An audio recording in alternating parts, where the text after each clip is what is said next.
Episode के starting में हमें एक आइलैंड का सीन दिखाया जाता है जिसके एक माउंटेन पर बहुत ही डेंस फाइट चल रही होती है। वहीं पास ही के एक नेवी शिप में एक ऑफिसर अपने कैप्टन से कहता है कि सर, हमें भी उन पर हमला करना चाहिए। तभी उनका कैप्टन उनसे कहता है कि तुम्हें पता है ना कि हमारे नॉर्मल वेपन्स इनके ऊपर कोई भी काम नहीं करेंगे। अगर इस मुसीबत से कोई निपट सकता है तो वो है सिर्फ और सिर्फ हंटर्स। सीन शिफ्ट होता है और हमें एक हंटर को जंगल में भागते हुए दिखाया जाता है जो अपने पीछे एक जाइंट एंट को भगाते हुए अपने साथियों के पास ले आता है। इसके बाद सभी हंटर्स लड़ाई करने के लिए तैयार हो जाते हैं। तभी उनके ऊपर बहुत सारी चींटियां हमला कर देती है जो बहुत ज्यादा ताकतवर होती है, जिनके ऊपर हंटर्स के फायर मैजिक का भी कोई असर नहीं हो रहा होता। जिसके बाद सभी चींटियां एक एक करके सारे हंटर्स को मारकर खाने लगती है। अपने साथी हंटर्स को मरता हुआ देखकर एक हंटर बहुत ही ज्यादा डर जाता है और सोचता है कि हम जैसे लो रैंक के हंटर्स कभी भी इन मॉन्स्टर का सामना नहीं कर सकते और अगर ऐसा ही चलता रहा तो हम जल्द ही सारे लोग मर जाएंगे। तभी यहाँ पे एक हंटर जो जस्ट मरने ही वाला होता है, लेकिन तभी यहाँ पे एक एस रंग का हंटर आकर उसे बचा लेता है। हमें पता चलता है कि इस हंटर का नाम मिंग है, जो अपने हीलिंग मैजिक से तुरंत ही घायल पड़े हुए हंटर को ठीक कर देता है। हम देखते हैं कि पीछे से बहुत सारी चींटियां युनवो के ऊपर हमला कर देती है, लेकिन तभी युनवो के दोस्त आकर उसे बचा लेते हैं और एक एक करके सारे मॉन्स्टर को मारने लगते हैं। मिंग के दोस्त वहाँ पे मिंग को अलर्ट रहने के लिए कहते हैं। तभी युनवो और युनसुक देखते हैं कि उनके ऊपर पहले से भी ज्यादा ताकतवर चींटी ने हमला कर दिया है। तभी युनवो और युनसुक उस चींटी पर हमला कर देते हैं। हम देखते हैं कि योनसुक अपने लाइटनिंग स्टाइल से उस चींटी पर हमला कर देता है और योनवो उसके दांत को तोड़ देता है और उसी के दांत से उसके पेट को चीर देता है। लेकिन इसके बाद हम देखते हैं कि बहुत सारी चींटियां उन दोनों की तरफ बढ़ रही होती है, जिसे देखकर योनवो एक डेविल स्माइल देता है। जिसके बाद योनवो और योनसुक मिलकर एक साथ बहुत ही ज्यादा पावरफुल अटैक उन चींटियों के ऊपर कर देते हैं। तभी हमें शहर के अंदर चोई का सीन दिखाया जाता है, जिसकी तरफ बहुत सारी चींटियां बढ़ रही होती है। जिसके बाद चोई उन चींटियों पर अपना फायर स्टाइल अटैक कर देता है। हम देखते हैं कि चोई के अटैक से छोटी चींटियां तो मर जाती है, लेकिन बड़ी चींटियों पर इसका कोई भी असर नहीं होता। तभी चोई के बाकी साथी भी उन चींटियों पर हमला कर देते हैं। इसके बाद हमें इन मॉन्स्टर्स के ओरिजिन के बारे में बताया जाता है। हमें बताया जाता है कि बहुत साल पहले शहर में अचानक बहुत सारे पोर्टल्स अपीयर होने लगे और इन पोर्टल्स के जरिए हमारी दुनिया में मॉन्स्टर आने लगे, जिनके ऊपर नॉर्मल हथियारों का कोई भी असर नहीं होता था। लेकिन इनसे लड़ने के लिए कुछ लोगों ने अपने अंदर के मैजिकल पावर्स को अवेकन कर लिया, जिन्हें आज हम हंटर्स कहते हैं। सारे हंटर्स को उनके मैजिकल पावर्स के हिसाब से अलग अलग रैंक में रखा जाता है, जैसे कि ए, बी, सी, डी, ई और एस में। एस रैंक वाले हंटर सबसे ज्यादा ताकतवर होते हैं, जबकि ई रैंक वाले हंटर सबसे ज्यादा कमजोर। साथ ही साथ एक बार मैजिकल पावर्स के अवेकन हो जाने के बाद कोई भी हंटर अपने ताकत को और ज्यादा बढ़ा नहीं सकता। इसके बाद हमें प्रेजेंट का समय दिखाया जाता है, जहाँ पे कुछ दिनों पहले एक कंस्ट्रक्शन साइट में एक पोर्टल ओपन हो जाता है और इस पोर्टल पर रेड करने के लिए बहुत सारे हंटर्स यहाँ पे इकट्ठा हो रहे होते हैं। तभी यहाँ पे एक हंटर जिसका नाम पार्क होता है की एंट्री होती है और वो किम को हेलो बोलता है। वैसे तो पार्क ने हंटर की जॉब छोड़ दी है, लेकिन क्योंकि उसकी बीवी उसके दूसरे बच्चे को जन्म देने वाली है, इसीलिए वो दोबारा रेड करने आया है। तभी हमारे मेन कैरेक्टर संजिन वो की एंट्री होती है। सभी लोग उसे देखते ही उसका हाल चाल पूछने लगते हैं। तभी पार्क किम से पूछता है कि ये नया लड़का कौन है, क्या ये बहुत ज्यादा ताकतवर है जिसके बारे में सब कोई पूछताछ कर रहे हैं। तभी किम हंसते हुए बताता है कि ये सबसे ज्यादा ताकतवर तो नहीं, लेकिन जस्ट उसका अपोजिट है।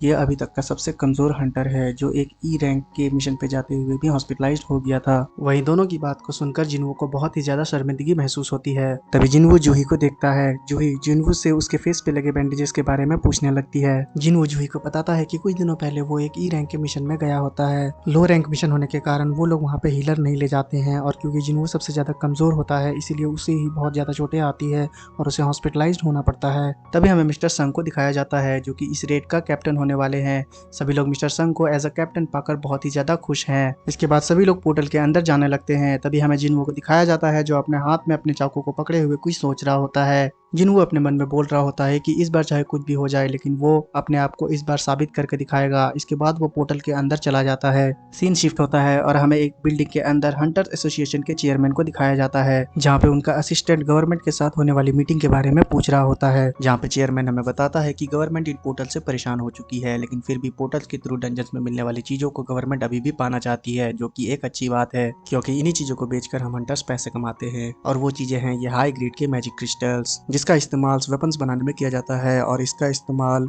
हंटर्स भी करते हैं। साथ ही साथ गवर्नमेंट इसका इस्तेमाल फ्यूल की तरह करना चाहती है, क्योंकि ये फॉसिल फ्यूल के मुकाबले बहुत ज्यादा एनर्जी प्रोड्यूस करते हैं। साथ ही साथ ये फॉसिल फ्यूल की तरह पोल्यूशन भी नहीं फैलाते हैं। सीन शिफ्ट होता है और हम देखते हैं कि जिनवो ने एक छोटे मॉन्स्टर को मार दिया है, जिसके कारण उसे एक लो ग्रेड का मैजिक क्रिस्टल मिलता है। तभी जिनवो के ऊपर एक दूसरा मॉन्स्टर हमला कर देता है, लेकिन जिनवो अपने छोटे से तलवार से उसके हमले को रोक देता है। लेकिन जब जिनवो उस मॉन्स्टर पे हमला करता है तो जिनवो की तलवार टूट जाती है। जिनवो बहुत ही ज्यादा डर जाता है। तभी वो मॉन्स्टर उसके पेट में अपनी तलवार घुसा देता है। जिन्हों से बहुत ज्यादा ब्लीडिंग होने लगती है और वो बुरी तरीके से घायल हो जाता है। तभी पार्क आकर वहाँ पे उस मॉन्स्टर को मार देता है और जिन्हों को बचा लेता है, जिसके बाद जूही उसे धीरे धीरे हील करने लगती है। यहाँ पे जिन्हों को बहुत ही ज्यादा दर्द हो रहा होता है, लेकिन जब वो अपने टीममेट की तरफ देखता है तो वो देखता है कि उसके टीममेट बहुत ही बहादुरी के साथ मॉन्स्टर के साथ लड़ रहे होते हैं और एक एक करके सारे मॉन्स्टर को मार रहे होते हैं। वहीं ये सब देखने के बाद जिन्हों बहुत ही उदास हो जाता है क्योंकि वो दोबारा से कुछ भी नहीं कर पाया।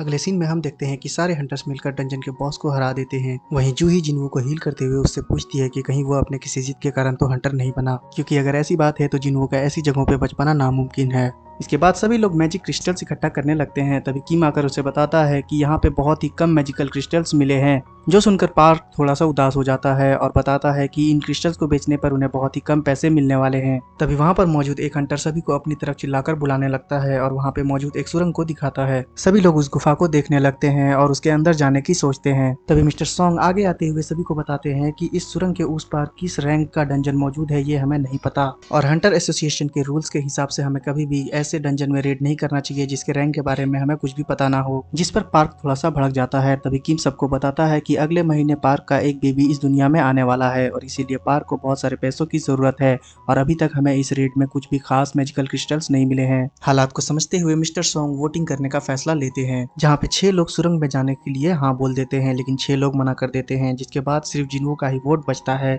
मिस्टर सॉन्ग जिन्हों से उसकी मर्जी पूछने लगते हैं, जिसके बाद जिन्हों अपने मन में कुछ सोचने लगता है, मेरे लिए तो ई रैंक के मिशन को संभाल पाना ही बहुत ज्यादा मुश्किल है और ये एक डी रैंक का मिशन था जिसमें मैं पहले ही लगभग मरते मरते बचा हूँ, लेकिन सुरंग के उस पार किस रैंक का डंजन मौजूद है ये किसी को भी नहीं पता।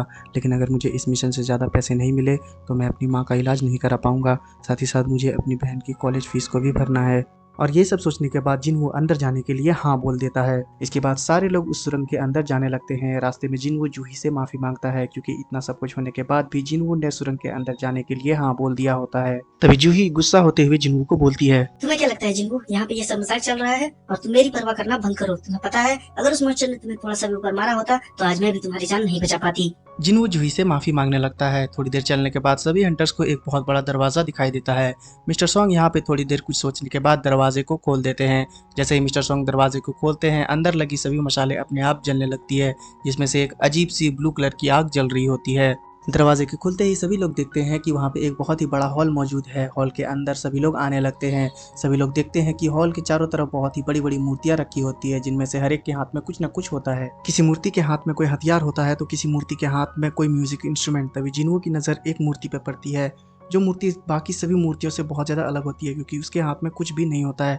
साथ ही साथ वो मूर्ति बाकी सभी मूर्तियों से बहुत ज़्यादा बड़ी होती है। सभी लोग अपनी चारों ओर की मूर्तियों को देख रहे होते हैं। मिस्टर सॉन्ग यहाँ पे सभी चीज़ों का मुआयना कर रहे होते हैं, लेकिन तभी मिस्टर सॉन्ग को कोई अपनी ओर बुलाता है। मिस्टर सॉन्ग वहाँ पे एक मूर्ति को देखते हैं जिसने अपने हाथ में एक बोर्ड को पकड़ा होता है जिसमें कुछ प्राचीन भाषा में लिखा होता है। मिस्टर सॉन्ग उसे पढ़ने लगते हैं, जिसमें लिखा होता है, प्राचीन मंदिर के कुछ जरूरी नियम। पहला नियम, देवता का सम्मान करो। दूसरा नियम, देवता की तारीफ करो। और तीसरा नियम, देवता को अपनी भक्ति साबित करो। तभी जूही जिन्हों से बोलती है कि मैंने अभी अभी उस बड़ी सी मूर्ति की आंखों को हिलते हुए देखा है। तभी एक जोरदार आवाज के साथ वहां का दरवाजा बंद हो जाता है। सभी लोग ये देखकर बहुत ज्यादा डर जाते हैं और एक हंटर वहां से जाने लगता है और वो बोलता है कि मैंने तो पहले ही कहा था कि हमें यहाँ पे नहीं आना चाहिए, लेकिन मेरी सुनता कौन है। लेकिन जैसे ही वो हंटर दरवाजे को हाथ लगाता है हम देखते हैं कि एक मूर्ति वहां पे हिलने लगती है और उस हंटर के ऊपर हमला कर देती है और एक ही झटके में उसे मार देती है। फिर वो मूर्ति अपने जगह पे वापस खड़ी हो जाती है। सभी लोग ये नज़ारा देखकर बहुत ज्यादा डर जाते हैं। तभी जिन्हों अपने मन में सोचता है, वो एक डी लेवल का हंटर था, उसकी ताकत के सामने मेरी ताकत कुछ भी नहीं, लेकिन फिर भी वो एक पल में ही मारा गया। तभी जिन्हों को अपने पीछे कुछ महसूस होती है और जब वो उस बड़ी सी मूर्ति के ऊपर देखता है तो वो देखता है कि उसकी आंखें हिलने लगती है। तभी वो मूर्ति सभी के ऊपर हमला कर देती है। हम देखते हैं कि उस मूर्ति का हमला इतना ज्यादा ताकतवर होता है कि एक हंटर वहां पर राख हो जाता है। थोड़ी देर बाद जब वहां से धुआं हटता है तो सभी लोग अपने सामने इतना ज्यादा डिस्ट्रक्शन देख के बहुत ज्यादा डर जाते हैं। वहीं ये सब देखने के बाद जिन्हों बहुत ज्यादा डर जाता है और अपने मन में बोलता है, हम सब यहाँ पे मरने वाले हैं।